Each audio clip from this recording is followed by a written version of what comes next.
ফেসিয়ালের প্রথম ধাপই হলো ত্বক পরিষ্কার করে নেওয়া।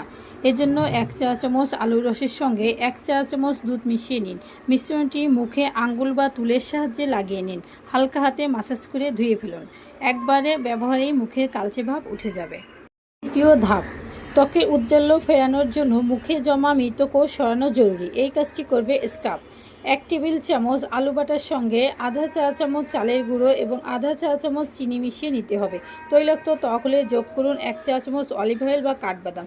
সব উপকরণগুলো মিশিয়ে সেটি মুখে লাগিয়ে মাসাজ করে নিন আরও 2 মিনিট। চাপ দেওয়া যাবে না কিন্তু। তারপর মুখ ধুয়ে নিন বা পরিষ্কার ভিজে কাপড় দিয়ে মুছে ফেলুন। তৃতীয় ধাপ, 1 টেবিল চামচ আলু বাটা, 1 টেবিল চামচ টক দই, 1 টেবিল চামচ বেসন। মিশ্রণটি মুখে লাগিয়ে একটু শুকিয়ে যেতে দিন। তারপর মাসাজ করুন 3-4 মিনিট ধরে। ঠান্ডা জল দিয়ে মুখ ধুয়ে নিন। কোনো ময়শ্চারাইজার মাখুন। সকালে উঠলে মুখ দেখাবে আরও ঝকঝকে।